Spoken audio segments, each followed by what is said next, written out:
Señores, antes de presentar a nuestro invitado, quisiéramos decirle al distinguido comentarista Deli Erasme Olivero que la presa de Monte Grande está siendo construida sobre el río Yaque del Sur, y resultaría muy difícil que el Yaque del Sur pierda mucho caudal antes de inaugurarse. Él sabe lo que le estamos diciendo. Le damos la bienvenida a Guido Gómez Mazara.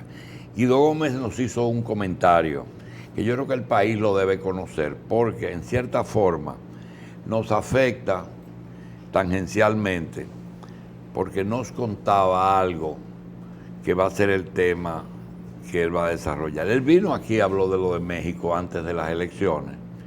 Hicimos una tregua a Miguel Vargas y hablamos de eso. Y hoy vamos a hablar de los resultados. Decía Guido Gómez que en la historia de los últimos años, eso rompe una tendencia, y es: las izquierdas están saliendo y las derechas están ganando. México rompió eso, pero abrumadoramente. Como el comentario no es mío, pero sí vale la pena que Guido abunde sobre ese tema. Guido, gracias por estar aquí. No tiene que dar las gracias. Adelante. Sí, buenos días. Bueno, yo pienso que nosotros vivimos en la cresta del análisis cotidiano y que pocas veces sacamos tiempo para reflexiones de fenómenos tan interesantes como el que acaba de ocurrir en México, donde, si bien es cierto, los analistas reflexionan sobre sus resultados, yo siento que una de las múltiples maneras de entender el fenómeno no solo es admitiendo que ganó López Obrador, sino que es la primera vez en los últimos 100 años que el PRI como partido político queda en tercer lugar. Es decir, los resultados del domingo colocaron en primer lugar Morena, que es la instancia electoral que llevó de candidato a López Obrador, y es una alianza interesante porque hay un partido que se llama Partido de los Trabajadores y la Inserción Social, que es un partido que combina las prédicas y prácticas del evangelismo, que tiene mucha fuerza en México, con una agenda muy determinada. En segundo lugar, entró una coalición inexplicable a los ojos de la racionalidad política, que es la combinación del PRD de México y del Partido Acción Nacional. Y en tercer lugar, el PRI. Es algo insólito, porque el PRI es una fuerza que se ha construido históricamente sobre la misma naturaleza del Estado mexicano. Aunque fue Vargas Llosa el autor de la frase, yo pienso que ella retrata lo que ha sido el PRI, la historia política mexicana. La llamó la dictadura perfecta. Y hay que recordar, para entender el caso de López Obrador, que López Obrador no es un político de los llamados outsiders. Es decir, él no es una figura que viene de fuera de la estructura partidaria. Él ha sido históricamente un disidente de la partidocracia mexicana. Él fue el primer gobernador del estado de Tabasco, por el PRI, hay que decirlo. Y cuando entró en confrontación con el PRI, en México se desarrolló todo un proceso interesante hacia lo interno de ese partido, donde los tecnócratas tomaron el control del aparato político, y el ciclo en que figuras tan importantes en la vida política mexicana como López, Portillo y de la Madrid encabezaban una forma de hacer la política y fueron sustituidos por estos tecnócratas, el sector más hacia la izquierda del PRI, que es un sector, y a mí me alegra mucho cuando muchos cables internacionales hablan de el izquierdista López Obrador. Lo que pasa es que el contexto de izquierda en México no necesariamente coincide con la lógica de las izquierdas en América Latina. En el caso de ese pensamiento de izquierda de origen priista en México, tuvo mucho que ver con la ascendencia de una figura emblemática en la vida político-partidaria mexicana y en la historia del pueblo de México, que fue nada más y nada menos que Lázaro Cárdenas, que aunque es de factura priista, tiene evidentemente en los discursos tan importantes como la desigualdad social, la pobreza y sobre todo el tema del régimen y tenencia de tierra, uno de los eslabones importantes. Lo doy como punto de referencia. Tuvo tanta importancia en América Latina el concepto de revolución democrática que prevaleció en el PRI como fundamento ideológico, que partidos tan excepcionales en toda América Latina recibieron sus influencias. En el caso del PRD en República Dominicana, cuando Juan Bosch se establece en 1939 en La Habana, Cuba, los conceptos ideológicos que manosearon tenían mucho que ver con revolución democrática, que era el eje ideológico del PRI de ese momento. También pasó con partidos como el APRA. Pero volviendo al tema, uno siente que este proceso, sin lugar a dudas, viene contrario al reloj de lo que ha acontecido en América Latina en los últimos años. ¿Por qué?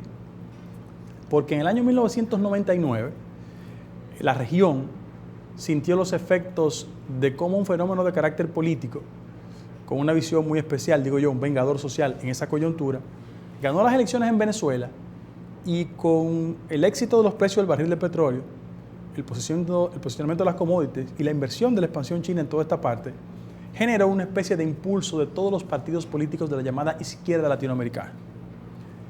Que no ganaban elecciones en el contexto de la Guerra Fría. Hay que recordar que en todo el contexto de la Guerra Fría, los partidos de izquierda que ganaron el poder fueron derrocados. Caso de Chile, caso de Guatemala, caso de República Dominicana. Y las expresiones de izquierda que llegaron al poder no lo hicieron por la ruta electoral. Hablo de Fidel Castro en 1959 en La Habana, Cuba, y hablo en 1979 de los sandinistas en Nicaragua. Hubo una excepción. En Grenada ganó Maury Bishop, sí, pero lo derrocaron porque Reagan estaba en el poder en los Estados Unidos. Es decir, todos esos proyectos de izquierda colapsaron y debieron esperar el año 1999 para que esa expansión tomara parte del control político de todo el continente. Y es ahora que en México un fenómeno literalmente progresista de izquierda llega a las elecciones. ¿Pero por qué llega? Yo decía ahorita que López Obrador viene del PRI. Y cuando entra en confrontación el PRI con un sector progresista encabezado por Cuauhtémoc Cárdenas, el hijo nada más y nada menos de Lázaro Cárdenas, ellos se van al PRD. Y lo organizan un terrible fraude electoral que concluye con el hecho de que Cuauhtémoc ocupa lo que se llama en México la regencia del DF, que no es otra cosa que no sea la alcaldía del DF. A partir de ahí, la izquierda nunca ha perdido el título federal. El PRI siempre ganaba en el campo, porque es un partido, reitero, muy consolidado.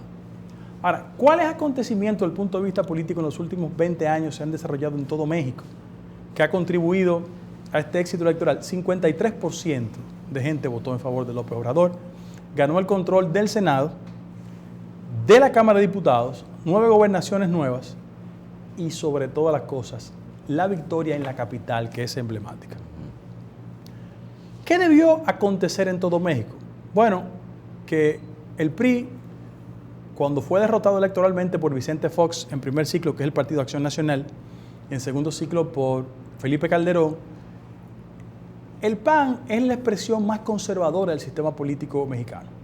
Y si bien es cierto, sustituyeron los rostros tradicionales del PRI, en términos de políticas públicas no tuvieron un impacto positivo, por el contrario, se reprodujeron muchas acusaciones de corrupción, a tal punto de que la bandera de mayor distinción de las gestiones del Partido Acción Nacional la caracterizó Felipe Calderón con un combate al tema de la delincuencia que en el caso de ese sexenio alcanzó casi 50,000 personas muertas como resultado de ese enfrentamiento. ¿Por qué?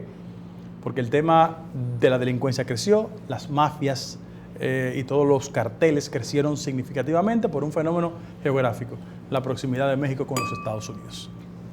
Y en esa dirección, frente al agotamiento inmediato del modelo del PAN, los electores mexicanos volvieron a votar por el presidente Peña Nieto, que era una expresión renovada del partido, había sido gobernador del Estado de México, pertenece a uno de los clanes tradicionales de ese partido y llegó a la presidencia de la República. El que analiza la gestión de Peña Nieto se dará cuenta que él tiene aspectos muy atractivos. Modificó la ley de telecomunicaciones, la ley de educación la modificó. Sin embargo, en sus inicios, los temas de corrupción afectaron terriblemente a la imagen de Enrique Peña Nieto. Y un tema que revela los niveles de complicidad de sectores de la clase política con el narcotráfico, que fue la salida a todas luces hasta televisiva y producto de la imaginación hollywoodense del Chapo Guzmán. Frente a esos acontecimientos, López Obrador construyó solo hace 7 años, hay que decirlo, Morena. Morena se llama el Movimiento de Regeneración Nacional. ¿En qué consiste eso? Eso es una agrupación de priistas de base descontento, PRDistas de ya de base descontento porque hubo un conflicto entre Margarita Zavala. Hay que decir que la esposa actual del expresidente Felipe Calderón se llama Margarita Zavala, hizo un intento de candidatura hacia el interno del Partido Acción Nacional. No pudo. El Partido Acción Nacional hizo una combinación entre PRD y PAN y presentó a Ricardo Anaya, un muchacho joven, excelente expositor, pero solo alcanzó 22% de los votos. Y frente a eso, Andrés Manuel López Obrador gana las elecciones. ¿Cuáles son las características que más preocupan en el mercado internacional? Vamos a la política y después a la económica. La política. No es posible en el actual contexto internacional y por la proximidad con los Estados Unidos que el modelo de gestión pública que inicie a partir de diciembre el presidente electo mexicano se parezca a los modelos de izquierda que han sido exitosos en América Latina. No se confundan, López Obrador no es Maduro, bajo ningún concepto, no es Evo Morales, bajo ningún concepto. Y doy un dato sumamente interesante. Así como las fuerzas conservadoras prouribistas en las recientes elecciones en Colombia estimularon el fantasma de Maduro diciendo que si ganaba Gustavo Petro era Maduro, por esa ironía de la vida, cuando quisieron implementar esa táctica, en el caso de México no le dio resultado. Porque hay un fenómeno de proximidad geográfica en México que ha favorecido profundamente a la candidatura de Andrés Manuel López Obrador. El hecho de que el presidente Trump haya ganado las elecciones en los Estados Unidos, que haya establecido públicamente la posibilidad de romper con el tratado, que haya sido tan enfático en el tema del muro y de las políticas antimigratorias, generaron hacia lo interno de México una especie de sensación de que el candidato con ese síndrome del típico macho mexicano, el único que podía encarnar la posibilidad de un enfrentamiento con el presidente Trump, era López Obrador. A tales efectos, ya ayer tuvieron una conversación, la prensa internacional lo recoge, y ahí parece que habrá un flujo de comunicación efectivo. En el otro orden, el tema que siempre llama la atención es el flujo migratorio hacia los Estados Unidos. México es la segunda economía, segundo socio comercial de los Estados Unidos después de Canadá. Y hay que decir que en el caso mexicano, la influencia innegable y la presencia económica de los Estados Unidos está fuera de discusión. Y siento que el presidente electo va a tener la racionalidad, el sentido común de que la fiesta vaya en paz entre el presidente norteamericano y él. Hay otro tema de preocupación que siempre va a estar en la agenda de las relaciones mexicanas-norteamericanas, que es el tema del narcotráfico. Y yo quiero hacer una explicación lo suficientemente racional, porque aunque el tema migratorio es nodal, sin lugar a dudas, la proximidad geográfica de México con los Estados Unidos y que sus fronteras sirven de acceso ilegal a toda clase de actividad, ha construido una realidad dramática. Es cierto que las fronteras mexicanas sirven de entrada al narcotráfico en los Estados Unidos, pero es innegable que el 70% de la droga del mundo se consume en la calle de los Estados Unidos. Entonces, cada vez que hay una crítica hacia cualquier país, también la otra parte es reconocer que si hay un mercado de consumidores, innegablemente habrá el flujo de ese producto ilegal y tan dañino como es el tema de las drogas. Yo siempre pongo como ejemplo de que podemos pasarnos la mañana entera hablando de capos y carteles mexicanos, pero nadie conoce el primer capo norteamericano. Entonces, esa es una dificultad que en ese sentido vamos a tener.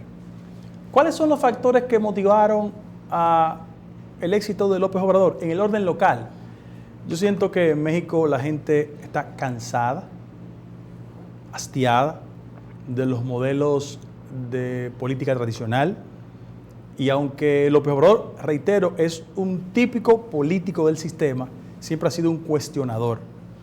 Y la mejor forma de retratarlo es la persistencia, la consistencia y el afán por él mantener un discurso distante de las prácticas de corrupción. Yo quiero decir que a él literalmente le robaron las elecciones 2 veces. Calderón le robó las elecciones, hay que decirlo, el Partido de Acción Nacional. Y Peña Nieto fue tan catastrófico el proceso electoral que él en la Plaza del Zócalo se decretó como presidente moral de México. Y la gente recuerda perfectamente cómo él por 6 meses detuvo la ciudad, porque su partido todavía hoy ganó las elecciones del DF, que es un poder político. En toda la Plaza del Zócalo se mantuvo por 6 meses cuestionando al sistema político mexicano. Las transformaciones no serán al estilo de otros presidentes de América Latina, pero no creo que sea justo etiquetar al presidente electo Andrés Manuel López Obrador de una perspectiva del típico político de izquierda que gana las elecciones. Es un hombre que tiene un pensamiento progresista, ha hecho una revelación clara respecto a que los estilos de gobierno de Maduro no le seducen y que su concepción de carácter de izquierda está más enfocada en el concepto nacionalista que prevalece en México de hace más de 100 años. Digo, pero eso es parte de la guerra electoral, ¿eh? Es un elemento posiblemente esencial que entendían los sectores adversos a López Obrador que pudiera darle resultado. Pero tal como tú planteas, no se puede hacer una comparación, ni siquiera pensar que López Obrador es un calco de Maduro o de cualquier otro dirigente de izquierda. Lo que pasa es que es la primera vez que la Federación Empresarial Mexicana hace una militancia tan pública contra un candidato con posibilidades.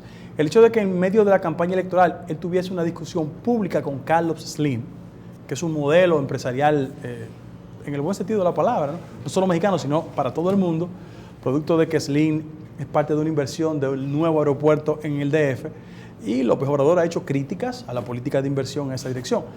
O sea, en México el empresariado casi siempre acompañó al PRI, lo hacía de manera disimulada, pero como la candidatura de López Obrador se presumía antisistémica, hubo una reacción entendible por las preocupaciones que puede generar en el mercado, pero nadie había visto a la cúpula empresarial de forma militante en una campaña electoral como se vio ahora. Guido, estábamos conversando al principio del programa sobre la importancia que tuvo los recursos de PDVSA y Petrobras y Odebrecht en la victoria de algunos gobiernos de izquierda. ¿Tú crees, y López Obrador no contó con nada de eso, encima de todo, superó, o sea, llevó a la izquierda al poder sin ese apoyo que tuvieron otros izquierdistas en una época? Entonces, ¿tú crees que algunos de los regímenes de izquierda que llegaron y algunos quedan en el poder pudieron haber llegado hasta donde lo hicieron sin esa ayuda de Chávez y de Lula? Lo que pasa es que la gente es muy propensa a globalizar. En América Latina en los últimos 20 años existen dos modelos de izquierda. El decimonónico del siglo XVIII, con una concepción del Estado muy atrasada, que es la suma de Evo, Chávez y compartes. Pero hay otro modelo de izquierda reformador que estimula los cambios en el mercado. Yo hablo de Bachelet, hablo de Uruguay, porque son dos modelos diferenciadores. Sí. Pero es innegable que el impulso que después del año 1999 y la expansión como estrategia de lo que Chávez llamó el socialismo del siglo XXI, yo no comparto mucho sus ideas al respecto, pero sirvió como estímulo para desarrollar presupuestos que fueron exitosos desde el punto de vista electoral. Eso era parte de una estrategia y en ese sentido se implementaron. Odebrecht lo único que demuestra, entre otras cosas, es cómo la combinación del sector empresarial con los elementos políticos generó raudales de recursos económicos. En el caso de Perú, yo recuerdo que cuando Alan García ganó en segunda vuelta y le ganó a Ollanta Humala, el fantasma que activó cuando él derrotó a Ollanta Humala era el componente de cómo Ollanta se parecía demasiado a Chávez. Y eso generó una especie de discusión en medio de la campaña electoral. Al final de la jornada, cuando se ha investigado, todos recibieron dinero de Odebrecht. Es decir, el éxito de las izquierdas en América Latina fue el resultado del agotamiento de un modelo tradicional. Eso es innegable, porque las políticas económicas de los 80 y de los 90 generaron desigualdad, pobreza, marginalidad. Yo doy un ejemplo de México, para que ustedes vean. En México, el exponente de la renovación y el cambio económico en los últimos 25 años se llamó Carlos Salinas de Gortari. Desde el punto de vista de su formación, brillante. Salinas salió de la presidencia de México a ser jefe de la OMC, pero dos acontecimientos le marcaron. El primero, hay que decirlo, el tema de matar a un candidato presidencial, Luis Donaldo Colosio. Colosio representaba una ruptura entre el dinosaurismo partidario y los renos, como le llaman ellos, los renovadores. Pero en segundo lugar, la gente se olvida que en medio del éxtasis de los norteamericanos por los mercados comerciales, en el final del gobierno de Salinas, ¿qué surgió? La guerrilla zapatista. Porque Chiapas es el sur de México. Es la parte donde la pobreza, la marginalidad y la desigualdad coexistía con un país que en términos de cifras andaba en el siglo XXI, pero en la práctica diaria el nivel de desigualdad y pobreza no tiene precedentes. Entonces, frente a ese acontecimiento, yo quiero decir que el éxito de López Obrador es, entre otras cosas, el fundamental, un estremecimiento terrible al modelo partidario mexicano que se agotó.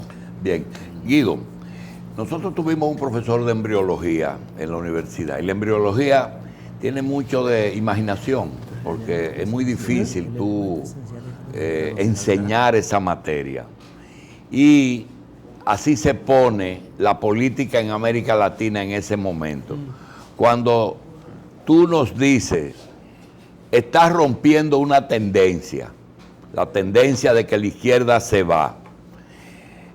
Lo primero que quiero que me diga, esencialmente tú consideras que López Obrador está a la izquierda de toda la...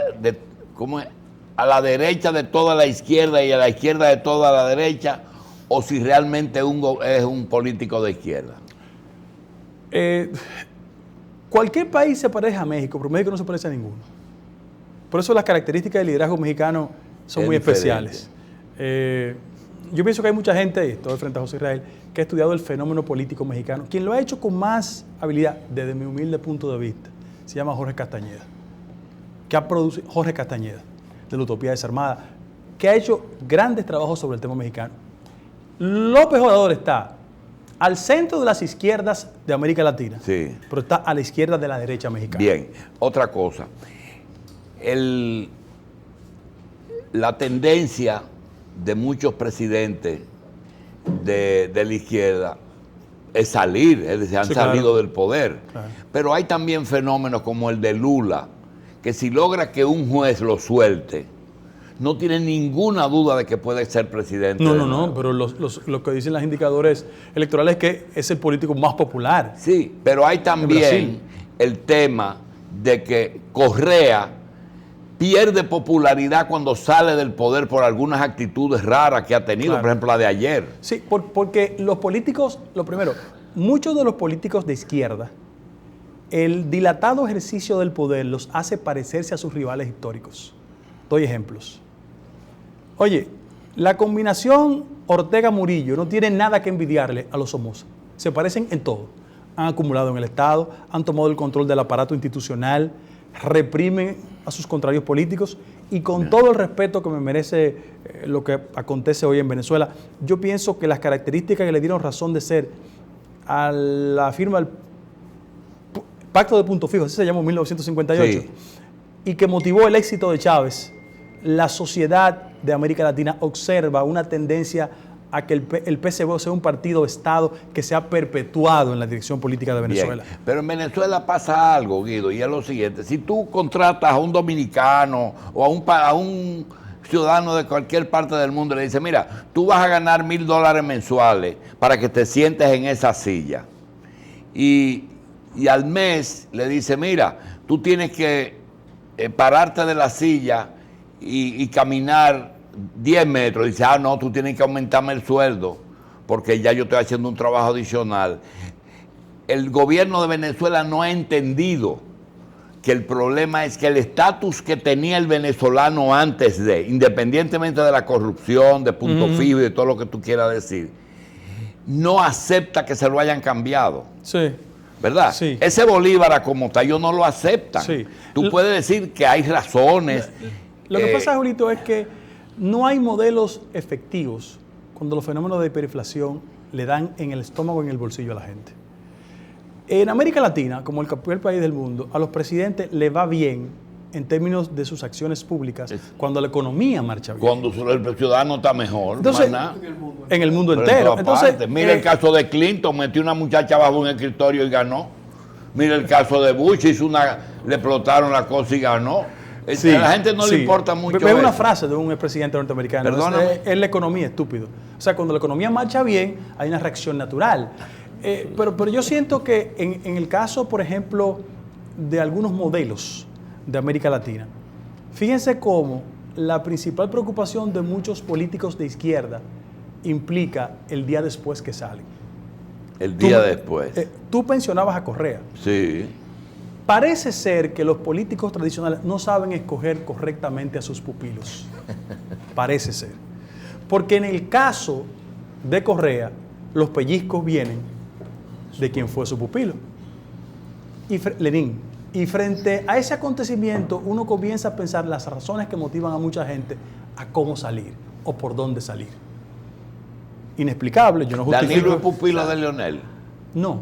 No, Santos ¿verdad? Danilo, y Uribe, Guido. Danilo, yo iba a Colombia, pero en el caso de Julito, que me presenta el incidente, yo pienso que Danilo fue un proyecto que se construyó un poquito dilatado, porque él Le tocaba- necesitaba el aparato Del tomarlo Estado. para partir de ahí ser candidato. Y fue un acto de inteligencia de su parte. Cuando ellos decidieron en el 96 presentar a Leonel era que más se parecía al mercado electoral dominicano. Sí, sí, en ese momento. Esa es la verdad, sí. en ese momento. En el caso de El que Colombia... decidió eso fue Balaguer. Eso no, claro. Eso no fueron ellos. Claro. Sí, ellos aprovecharon Pero el Balaguer mercado. no fue que lo eligió. El que lo presentó como candidato. Sí, dijo, claro, este es. Porque Claro, le gustó a claro. él. Bueno, Claro, el que tenía claro, olfato para sí. saber lo que podía pasar. Claro. Porque acuérdate que ya estaba. Bueno, Además, la mejor forma, y póngale comillas, pues yo no creo eso, de impedir el triunfo de Peña era con un candidato con las características de Leonel Fernández. Y yo, por ejemplo, tú apuntabas el tema de Colombia. Fíjate que ahí no supo elegir en primer ciclo, porque eligió a Santos. Vamos a ver cómo le va con Iván Duque. Vamos a ver. Porque en Colombia, y eso podemos hablarlo en otro programa, hay un fenómeno inexplicable. Santos es un presidente popular afuera, impopular adentro. Uribe es impopular afuera, terriblemente popular adentro. Porque en el caso de Colombia... y el Trump. Trump es excesivamente popular adentro, impopular afuera. Yo lo que te digo. Hace muchos años yo tuve una conversación respecto al tema de la política norteamericana. Yo te dije a ti, un nombre, Barack Obama. Tú me dijiste, ¿quién es ese? Sí, ¿Verdad? sí. Anota este nombre. Se llama Alexandra Ocasio-Cortez. La nueva figura del Partido Demócrata en el estado de Nueva York, impulsada por Bernie Sanders. Con solo 29 años, acaba de derrotar al jefe de la maquinaria política en el estado de Nueva York. Se llama Joe Crowley. Anota ese nombre. Alexandra. Así mismo. De origen puertorriqueño. Sí. Se llama Alexandra Ocasio-Cortez. Bien. Guido, gracias. Guido, permíteme un Sí, minuto. una más. Mira, hemos hecho un cóctel demasiado amplio. Sí. Es un tutti frutti con desde Chile hasta Laca. Hemos mezclado todo. Y realmente son distintos. Sí, claro. Son La procesos política distintos. mexicana es la más caracterizable, vamos a decir, por el largo periodo que gobernó el PRI. Claro.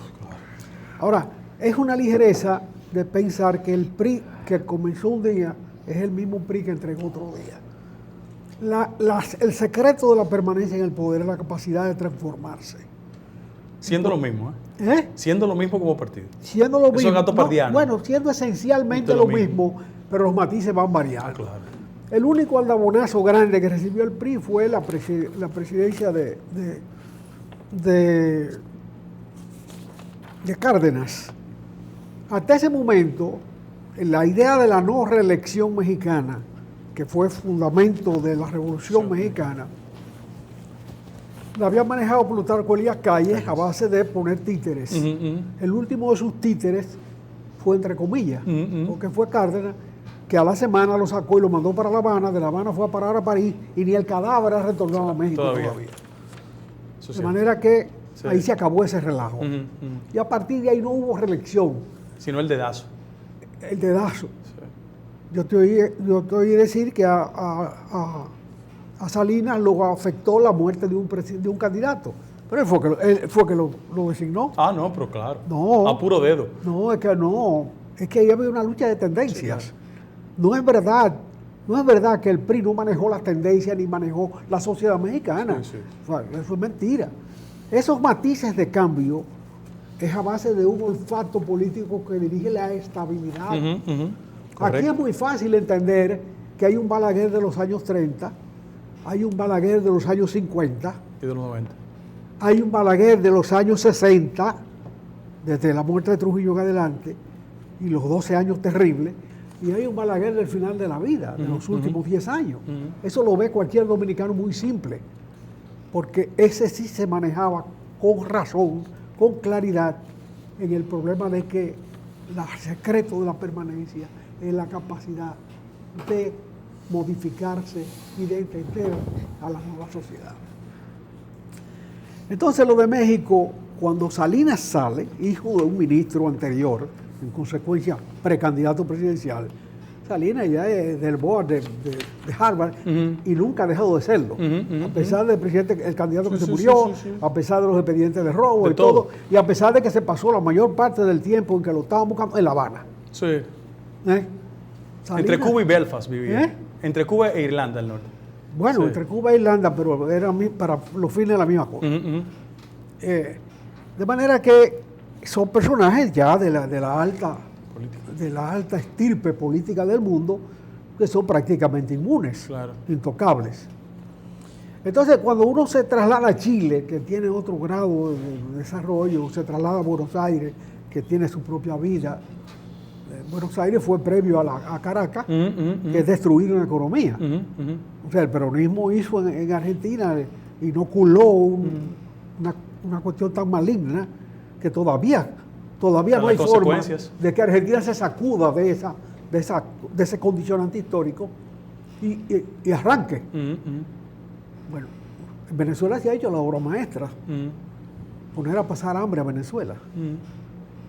De manera que es una genialidad. Claro. Son los resultados peores que se podía lograr en una situación determinada. De manera que todas esas cosas no se pueden esquematizar tanto. Yo entiendo que el PRI recibió dos desdoblamientos. El PAN hacía rato que venía incubándose, era la única oportunidad en un momento determinado. De salir de ello. Y lo sustituyó, pero es un matiz del PRI. Toda esa oligarquía gobernó con el PRI durante Muchos 60 años. Y el PRD es los hijos de papá de la política mexicana enfrentado a la tecnocracia graduada en Harvard, que hacía años que le había cogido el poder. Pero eso de izquierda a derecha en México, no. En México se entienden ellos entre charros. Sí, sí, sí. Todos son charros, Sí. y todos son oligarcas. Yo creo que hemos tenido Gracias. una buena lección sobre México. Gracias, Guido. Gracias. Gracias, José Israel. Vamos a hacer una pausa y regresamos un momentito.